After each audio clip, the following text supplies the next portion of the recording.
Wala munang impeachment trial. Tinapos ito ng impeachment trial court ngayong linggo. Sa loob lamang ng 3 araw ginaganap ang sesyon kada linggo gaya ng kanilang napagkasunduan bago pa man nagsimula ang impeachment trial. Ito ang mga nangyari sa loob ng 3 araw sa linggong ito. Noong July 6, Monday, ito yung unang araw, day 1 ng impeachment trial. At ang nangyari dyan muna, sa araw na ito, day 1, July 6, ay nagkaroon siyempre ng quorum yung mga miyembro ng Senado, Impeachment Court, at sa kailang proseso ay nagkaroon sila ng halalan.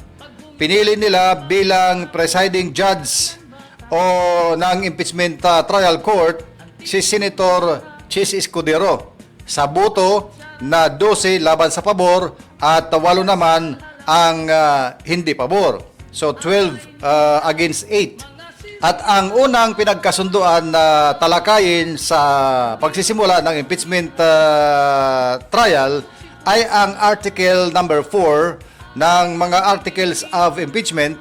Ang Article number 4 ay ang threats o pagbabanta laban doon sa mga opisyal ng gobyerno, kagaya ng kay President Bongbong Marcos, kay First Lady Lisa Aranita Marcos, at kay dating House Speaker Ferdinand Martin Romualdez.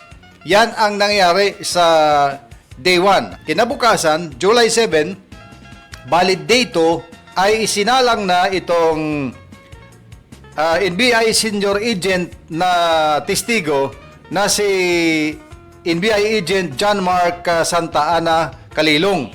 Isa itong digital forensic expert ng National Bureau of Investigation na naka-assign sa Cybercrime Division ng NBI.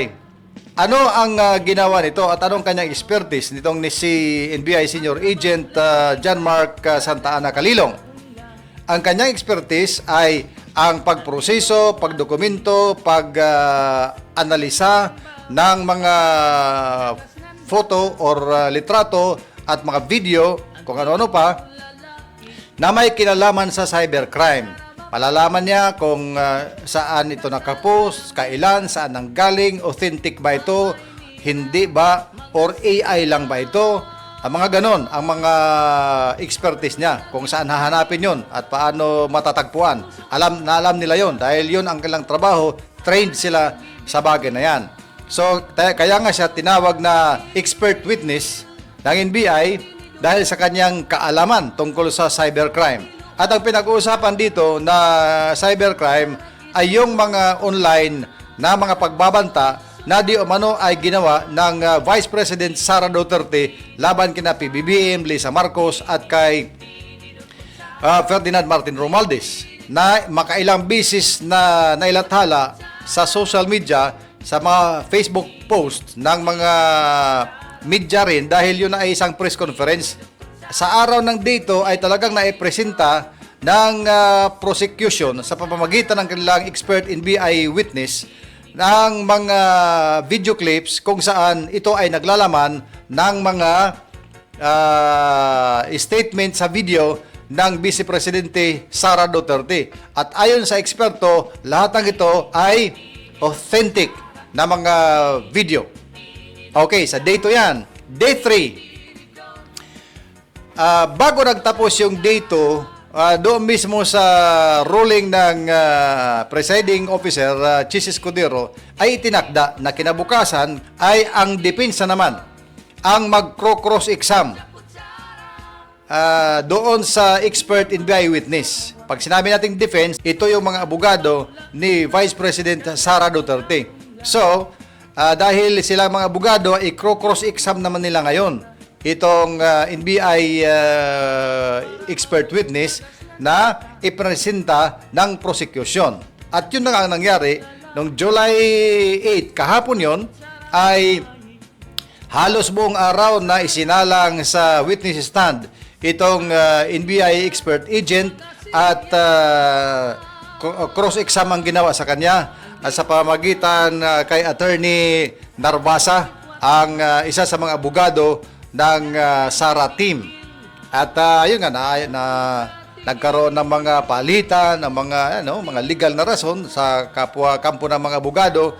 But in the end ay na cross-exam yung witness sa pamagitan ng depensa. Maraming tanong, tandaan natin lagi yan, pagka yan ay depensa, ang layunin lagi ng depensa ay mapawalang bisa, mapasinungalingan, at mawalang saysay yung mga witness statement, mga ebidensya, para nang sa ganun ay manalo ang kanilang kliyente. Yun lagi ang tumbok ng depensa. So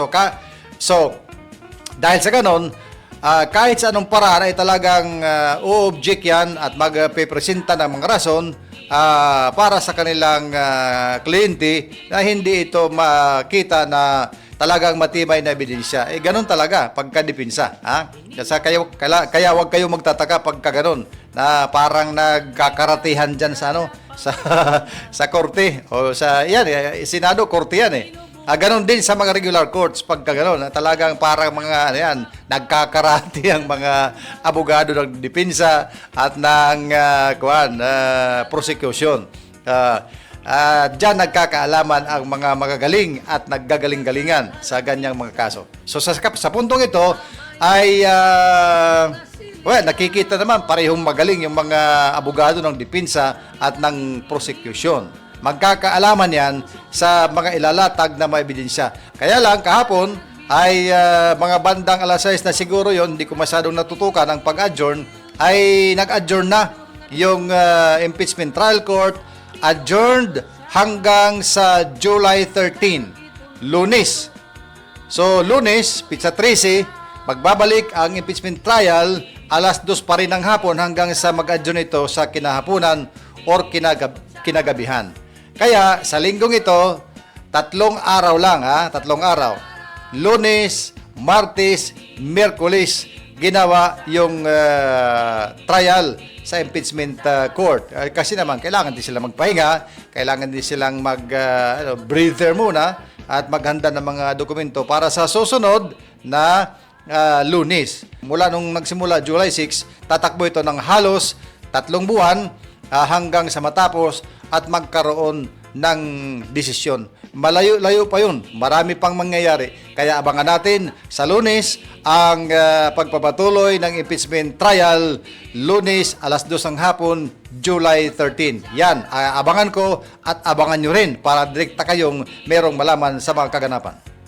Ini Dukut Sara.